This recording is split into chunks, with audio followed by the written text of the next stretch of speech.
Aujourd'hui, je vais vous montrer comment faire une extension avec Chablon et avec Pop-it. Et on va comparer les deux.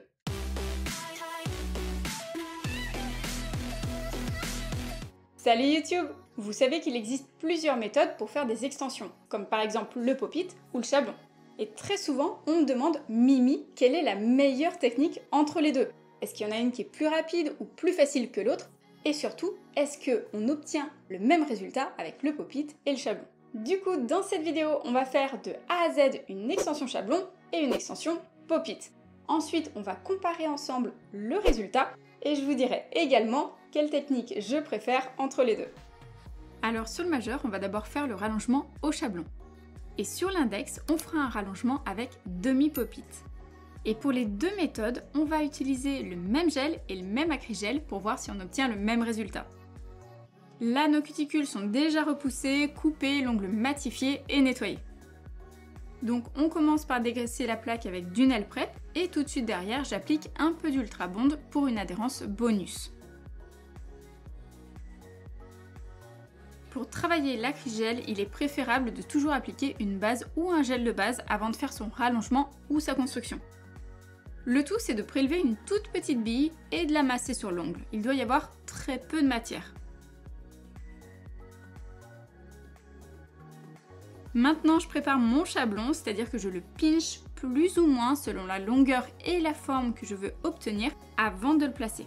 Alors, je n'ai pas dû éliminer l'intégralité du bord-livre car c'est pas gênant pour poser mon chablon du moment que l'ongle reste court. Et pour gagner du temps, je découpe les petites ailes de mon chablon après l'avoir posé. Ce geste simple est très important car ça libère les replis latéraux et resserre mon chablon depuis les points sortis jusqu'à la pointe. Si vous avez besoin d'apprendre toutes mes astuces ongles, n'oubliez pas de vous inscrire au club privé. C'est gratuit et tous les dimanches, je vous envoie des conseils par mail. Pour faire le rallongement assez rapidement, j'utilise un acrygel qui va se fondre tout seul à la plaque. Alors, je dépose une bille sur le bord de l'ongle et avec un pinceau type langue de chat, Humidifit Cleaner, je tapote en surface pour que la matière prenne parfaitement la forme de mon chablon. Et pour plus de longueur, j'ai juste à l'étirer avec un geste souple de haut en bas. Et pendant ce temps, mon acrygel s'est fondu naturellement à la plaque. Je n'ai même pas besoin d'y toucher, ça me fait gagner du temps et de l'énergie. Une fois catalysé, je décolle bien les languettes, je pince l'extrémité du chablon et je l'enlève par le bas.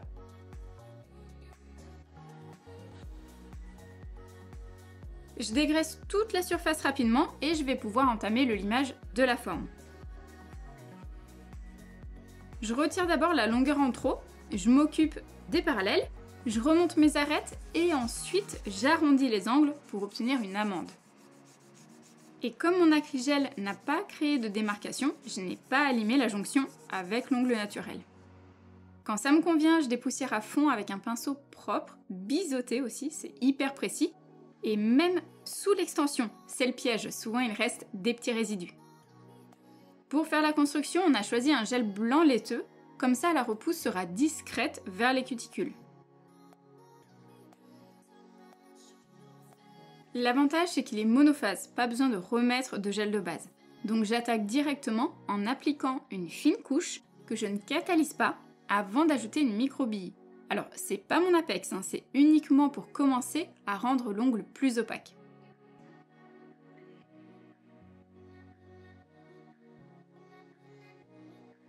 Au fil, je déplace le gel en quelques coups de pinceau. Et si je veux aller plus vite, je termine au liner de chaque côté. Si le gel est auto-égalisant, c'est hyper pratique, mais pas liquide par contre, hein. Il faut quand même que vous ayez le temps de travailler sur du long. J'ai catalysé 80 secondes et maintenant je clôture ma construction, c'est-à-dire que je crée mon bombé définitif.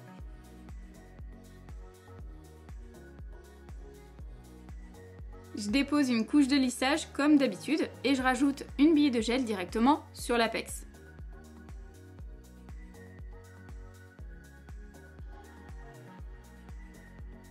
Je tire une ligne quasiment jusqu'à la pointe. Et avec mon pinceau fin, j'aide le gel à se placer plus rapidement sur les parois.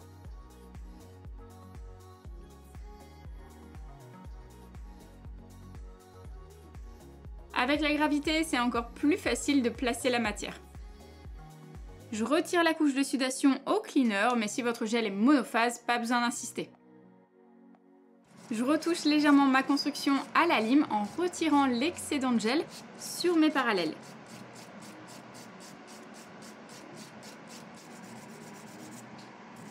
Un petit coup de buffer pour lisser les traces et le tour est joué.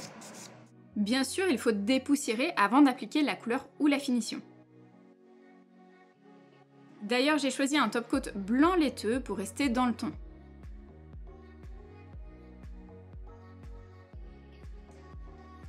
Pas besoin d'en appliquer beaucoup, c'est juste pour refaire briller.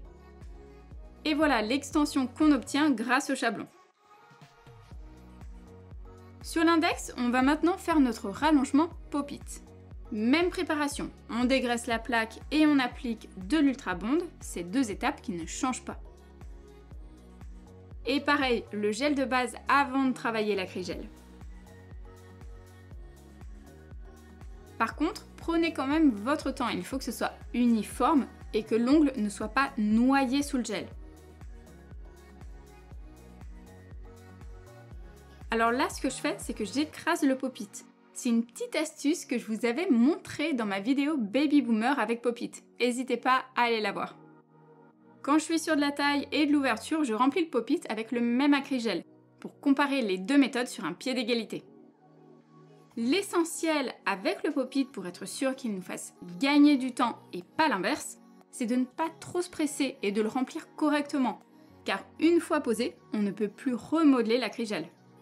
Imaginez-le sur l'ongle et assurez-vous que vos futurs points de sortie seront bien recouverts. Les parois pas trop épaisses, la longueur à peine plus longue que ce que vous voulez et l'arche en contact avec la plaque bien remplie d'acrygel, sinon il y aura un jour entre les deux. Quand je place mon pop-it, je dois absolument le maintenir droit. S'il dévie d'1 millimètre, c'est la catastrophe. Donc soyez stable et aidez-vous avec une lampe portative pour le figer avant de poursuivre la catalysation dans votre lampe. C'est fini et dégraissé. Maintenant, je dois absolument éliminer le bourrelet qui s'est créé quand j'ai pressé le pop-it sur l'ongle. Ça c'est normal, ça le fera toujours un peu. Mais pour ça, je suis obligée de ressortir la ponceuse et d'utiliser un embout pick-up. Ça prend du temps bien sûr, mais c'est très important de le faire, sinon vous aurez des soucis pendant la construction. Vu que l'index était assez court, je vérifie sur l'envers s'il y a de l'acrygel sous l'ongle. Et du coup, il faut aussi poncer dessous. Quand ça c'est fait, je reproduis le même limage que sur le majeur fait au chablon, pour tenter d'obtenir une forme à peu près similaire.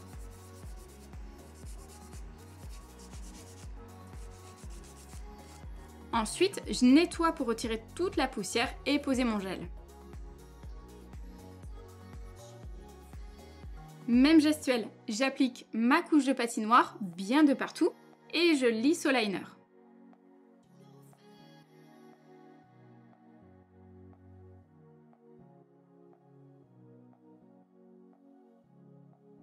Je travaille l'opacité en rajoutant de la matière que j'étire de chaque côté.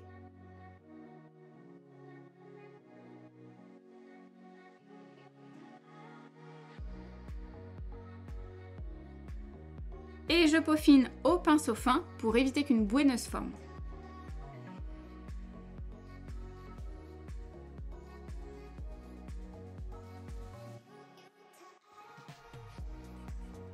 Quand c'est catalysé une première fois, je fais ma couche de lissage par-dessus.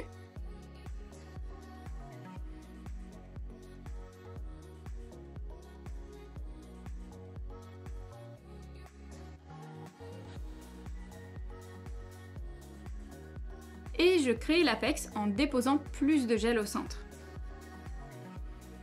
Gauche, droite comme une couverture pour placer le gel. Je tire jusqu'en bas et je le répartis tranquillement.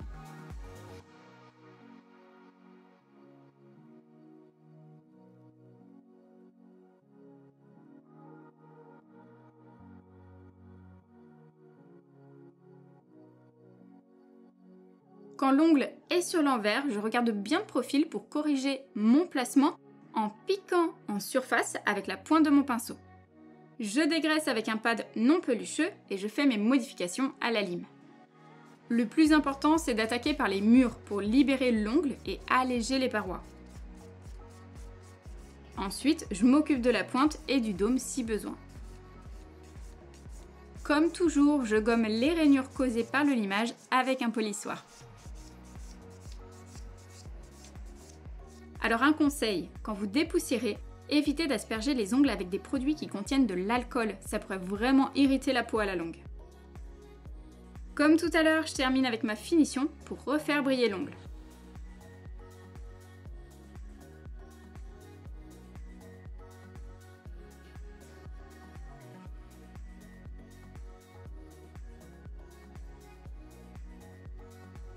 Voilà, on a terminé notre extension Pop-It et comme on peut le voir, il y a une légère différence de forme avec le chablon et c'est normal. Ça vient du fait que le Pop-It est préformé alors que le chablon c'est du sur-mesure. Et là, on voit encore mieux en gros plan. Donc on peut voir quand même qu'il y a une différence de rendu entre l'extension chablon et l'extension Pop-It, même si c'est subtil. Et c'est pour ça que moi je préfère la méthode chablon, parce que je peux obtenir exactement le résultat que je souhaite, peu importe l'ongle de la cliente. Cela dit, avec le Pop-It, vous obtiendrez un très joli résultat, mais vous aurez moins de liberté sur la forme que vous voulez faire. Donc, ce ne sera pas forcément adapté à toutes les clientes. Du coup, vous, dites-moi en commentaire si vous préférez la méthode chablon ou la méthode Pop-It. Si vous avez des questions, n'oubliez pas que vous pouvez également me retrouver sur Instagram. Merci à tous et moi je vous dis à très vite pour une nouvelle vidéo. Ciao!